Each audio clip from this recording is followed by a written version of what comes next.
अस्सलाम वालेकुम नाज़रीन, रावलपिंडी कमिश्नर लियाकत अली चट्ठा ने इलेक्शन कमीशन का वोट्स पर डाका डालने के बारे में जो बयान दिया, इस पर हामिद मीर का भी तज्जिया सामने आ गया। उनका कहना था कि इस पर भरपूर तरीके से साफ और शफाफ तहकीकात होनी चाहिए। आइए पहले हामिद मीर की गुफ्तगू सुनते हैं, फिर इस पर बात करते हैं। देखें, एक कमिश्नर जो होता है वो उसके पास कोई सबूत होगा तो उसने कोई बात की है, तो मेरा ख्याल है कि गिरफ्तार करना जो है वो मुनासिब नहीं है। तहकीकात होनी चाहिए और ये सोचना चाहिए कि कमिश्नर साहब जो हैं उन्होंने ऐसी बात क्यों की है। और अब तो इलेक्शन को काफ़ी दिन गुजर गए हैं और इलेक्शन के काफ़ी दिन गुजरने के बाद अगर उन्होंने ये बात की है तो कोई ना कोई सबूत तो उनके पास होगा, तो तब ही जो है उन्होंने ये बात की है। तो इसलिए इसकी तहकीकात जो है वो होनी चाहिए। और इलेक्शन कमीशन ऑफ पाकिस्तान ने भी अगर इसकी तरदीद कर दिया तो उसको भी तहकीकात के बाद कोई तरदीद करनी चाहिए थी। मेरा ख्याल है कि इससे ज़्यादा जो संगीन शिकायत हैं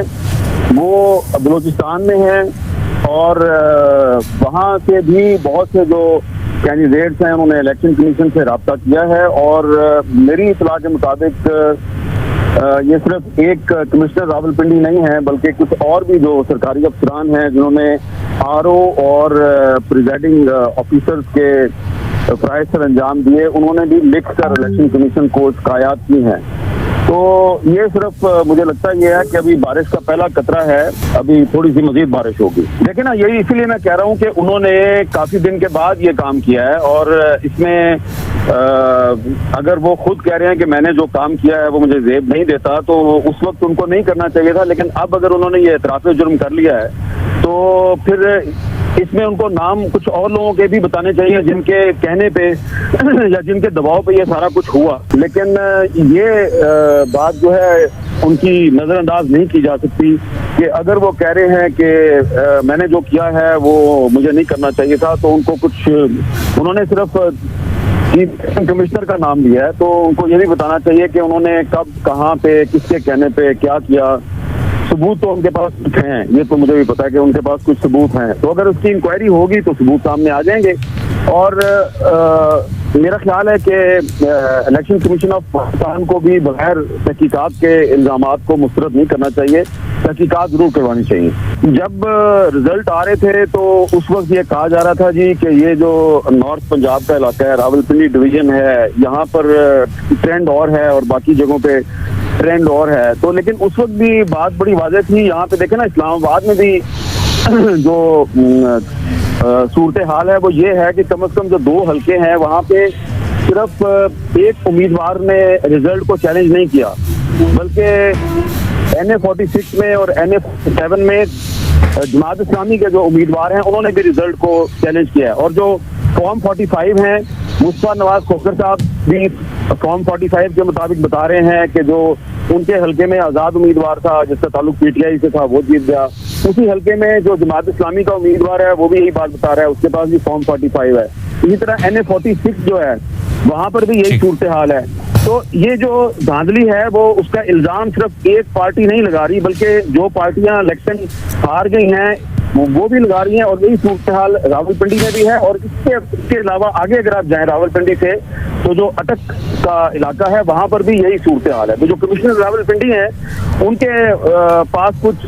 पैगामात जो हैं, मैसेजेस उनके पास महफूज हैं, उनको चाहिए कि वो भी सामने लेके आएँ। और वो सिर्फ इलेक्शन कमीशन ऑफ पाकिस्तान के ऑफिशियल्स नहीं है जिनके पैगामात उनके पास महफूज हैं, उनके पास कुछ और लोगों के पैगामात भी हैं। इस वक्त इस्लामाबाद में पाकिस्तान तहरीक इंसाफ बहुत बड़ा एहतजाजी मुजाहरा जो है वो चल रहा है और मैंने भी थोड़ी देर पहले उस एहतजाजी मुजाहरे को क्रॉस किया है। तो बड़ी तादाद में लोग जो हैं वो निकले हुए हैं और कमिश्नर रावलपिंडी जिंदाबाद के नारे लगा रहे हैं। पता नहीं ये लोग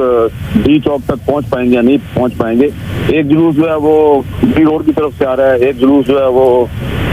जना एवेन्यू पे है, एक जुलूस जो है वो नाजमुद्दीन रोड पे है। तो अब इसमें इस्लामाबाद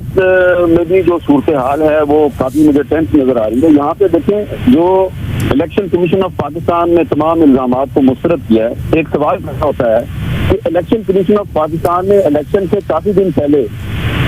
DC रावलपिंडी और IG इस्लामाबाद, DC इस्लामाबाद और IG इस्लामाबाद को चेंज करने का हुक्म दिया था। لیکن الیکشن کمیشن کے اس حکم پر عمل درآمد نہیں ہوا اور ڈی سی اسلام آباد اور آئی جی اسلام آباد جو ہے وہ اپنی جگہ پر موجود رہے، ان کی نگرانی میں سارا الیکشن ہوا۔ تو الیکشن کمیشن آف پاکستان کس طرح یہ کہتا ہے جی کہ تمام جو الزامات مسترد ہے، جبکہ اس کے اپنے احکامات پر عمل درآمد نہیں ہوا۔ تو اس پر میں سمجھتا ہوں کہ جو چیف جسٹس آف پاکستان ہے جسٹس قاضی فائز صاحب،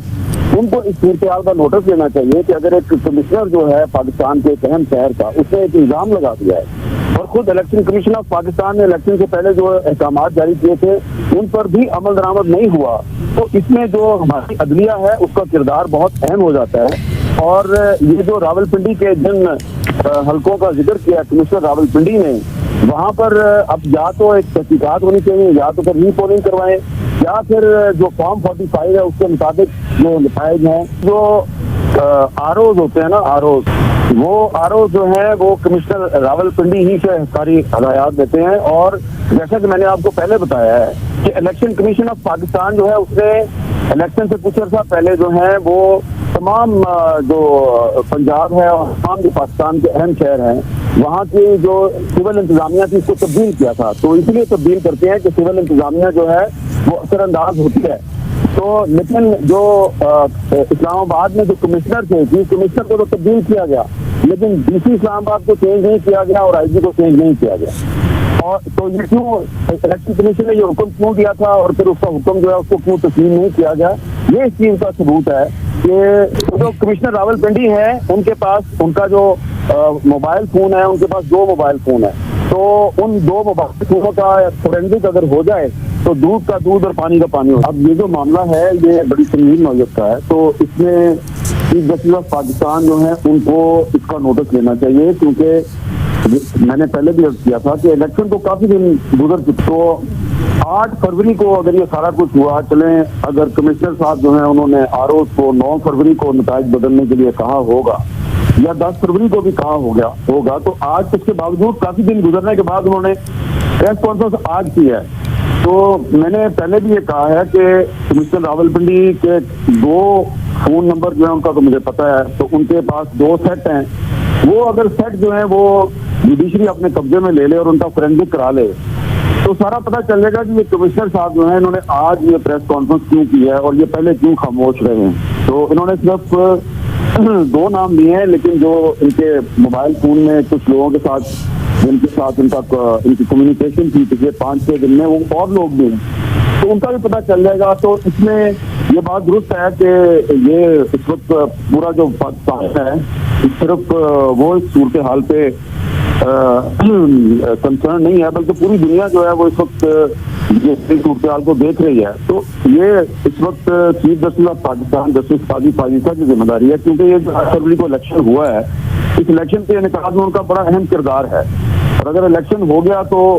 سب کا یہ خیال تھا کہ یہ الیکشن کا انعقاد ایک بہت بڑا کارنامہ ہے جوڈیشری کا۔ الیکشن کا انعقاد جو ہے اس کو بہت سے تنازعات جو ہیں وہ اس کے سائے گھیر رہے ہیں، تو جوڈیشری کی ذمہ داری ہے کہ وہ اس صورتحال کو دیکھے، اس کا نوٹس لے، اور کمشنر راولپنڈی جو ہیں ان کے جو الزامات ہیں اس کی تحقیقات کرے۔ ہائی کورٹ کے ججز جو ہیں وہ اس کی تحقیقات نہیں کر سکتے، اس معاملے کی تحقیقات جو ہیں وہ سپریم کورٹ کو کرنی چاہیے، اور سپریم کورٹ کے ججز کا ایک انکوائری کمیشن بننا چاہیے۔ ناظرین، الیکشن کمیشن کا راولپنڈی کمشنر کے بیان پر رد عمل سامنے آ گیا اور انہوں نے راولپنڈی کمشنر کے الزامات کو مسترد کر دیا۔ اس پر حامد میر کا کہنا تھا کہ الیکشن کمیشن کو اتنی کیا جلدی تھی کہ انہوں نے اتنی جلدی بیان جاری کر دیا اور راولپنڈی کمشنر کے بیانات کو مسترد کر دیا۔ سب سے پہلے انہیں چاہیے تھا کہ اس پر شفاف تحقیقات کرتے اور ایویڈنس کی بنیاد پر الزامات کو مسترد کرتے۔ ناظرین، ظاہری سی بات ہے کمشنر کا عہدہ کوئی چھوٹا عہدہ نہیں، اس عہدے کے انڈر نیشنل اسمبلی کی 70 سیٹیں آتی ہیں اور صوبائی اسمبلی کی بھی کافی زیادہ سیٹیں آتی ہیں، اور کمشنر کے عہدے کی ایک اپنی کریڈیبلٹی ہے، اور اگر اتنے بڑے عہدے پر فائز شخص اتنا بڑا دعویٰ کر رہا ہے اور پھر خود کو بھی انصاف کے لیے پیش کر رہا ہے کہ میرے اس غلط کام کے بدلے میں مجھے بھی سزا ملنی چاہیے اور میرے علاوہ بھی جو لوگ اس میں ملوث ہیں ان کو بھی سزا ملنی چاہیے، تو اس کا مطلب یہ ہے کہ اس کی بات میں کچھ تو دم ہوگا۔ اور راولپنڈی کا کمشنر جو الیکشنز کو خود ہیڈ کر رہا تھا، اپنی آنکھوں سے سب کچھ دیکھ رہا تھا، تو ایسا انسان بنا ٹھوس شواہد کے کیسے کوئی بھی بات کر سکتا ہے؟ پاکستان کی عدلیہ پہلے ہی بہت زیادہ متنازع ہے، اس لیے پاکستان کی عدلیہ مزید متنازع ہونے کی متحمل بالکل نہیں ہو سکتی۔ پاکستان کی عدلیہ کو چاہیے کہ اس پر صاف شفاف تحقیقات کرے تاکہ اس کے بارے میں دودھ کا دودھ اور پانی کا پانی ہو سکے۔ नाज़रीन, सिर्फ लियाकत अली चट्टा ही नहीं जिन्होंने ऐसी बातें की हैं, बाकी पार्टीज में से भी बहुत सारे लोग ये बातें कर रहे हैं कि जनरल इलेक्शंस में दिल खोलकर आवाम के वोट्स पर डाका डाला गया और धांधली की गई। इसलिए इस सब की तहकीकात होना बहुत जरूरी है। नाज़रीन, आपके इस बारे में क्या राय है, कमेंट में जरूर बताइएगा। अगली वीडियो में मिलते हैं, तब तक के लिए अल्लाह हाफिज।